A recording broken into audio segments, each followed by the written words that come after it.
So you've come out against the rioters in Charlottesville and all their violence and bigotry. Yep. The leaders of the Charlottesville rally were empowered by the rhetoric and agenda of Donald Trump and a lot of his associates as they've come out in the Vice documentary and claimed.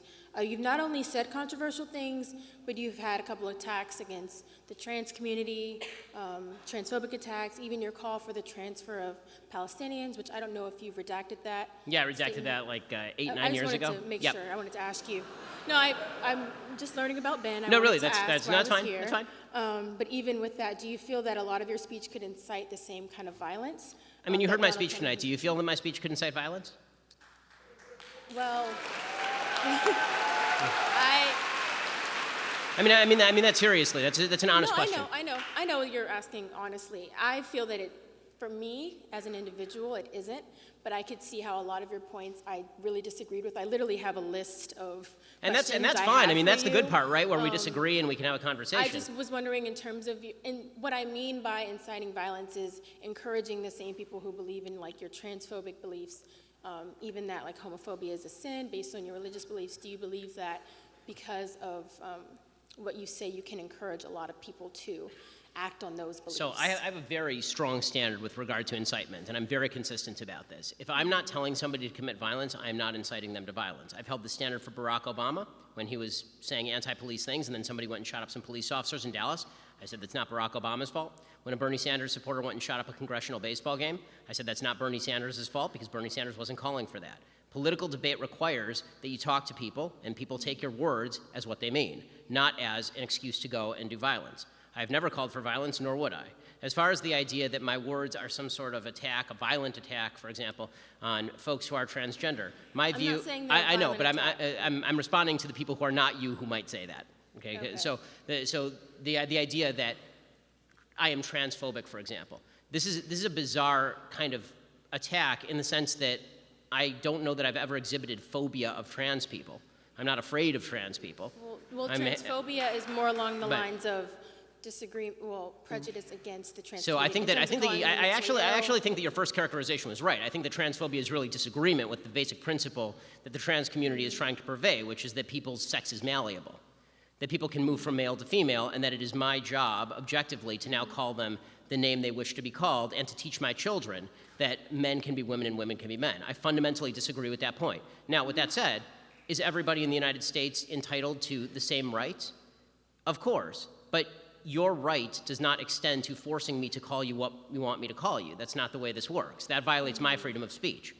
So in interpersonal relationships, if I were out to dinner with a trans person, would I make a point of noting their proper biological sex?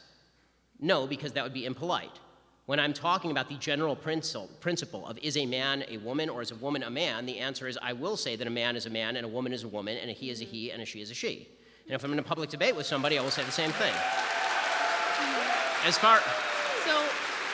do want to clarify that when I meant I wasn't trying to say disagreement, I was relating it to the same definition of homophobia, which is prejudice, or I tried to say discrimination. Right. So I think that again, homophobia. There are some people who actively want to do violence to people who are gay. Right. I mean, those people are not me or anybody that I agree with. Obviously, I've never at any point in my entire career ever advocated violence. God forbid, against anybody in a civilized society. That's not something that I believe in, and I think it's evil.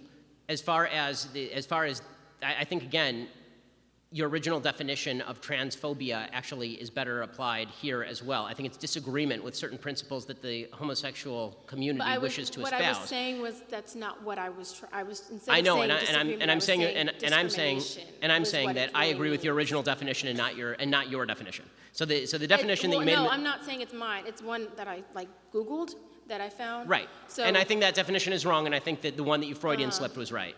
Is what I'm saying. So I'm saying based on the institution of, I don't want to say the institution of Google because that's an extremely general thing to say, but in terms of as soon as you search transphobia, homophobia, this is what comes up. Right, and Do you feel like even though you're disagreeing with transphobia, with the trans community, which I believe we all have our own disagreements, I'm asking, do you feel that the fact that with your disagreement, you're inherently, through the institutions that have provided these definitions, discriminating against trans community. And thus encouraging other people Right. to follow? So I know here's it's a what, long question, but I right. had to That's fine. encapsulate a lot of So things. here's what I'm saying. I disagree with either their definition is wrong or it's overly broad in its application. Okay. So if the idea is that if I say a man is a man and a woman is a woman is inherently transphobic, that's not discrimination, that's disagreement. If they say that's discrimination, they're overly applying their own Well, I label. think when you say like they're mentally ill, like that Well, gives off. I have said, and I will continue to maintain, that gender dysphoria or gender identity disorder, whichever DSM you choose to use, is a mental illness. That is, and again, God forbid that it should be said with any animus, because this is not said with animus. When people are suffering, these are clearly folks who are suffering. When people are suffering, you shouldn't be saying stuff with animus. I'm not saying that as a gotcha to people who are transgender. The point that I'm making is that when a society begins treating folks who have mental illness as though they are representing an objective reality, they are doing no service to the people who actually suffer from a mental illness. My grandfather suffered from schizophrenia, paranoid schizophrenia. He was institutionalized. If the doctors had said to him, Nate, you're fine. We believe that the radio is actually talking to you. That is not a service to him. That would have been terrible for him.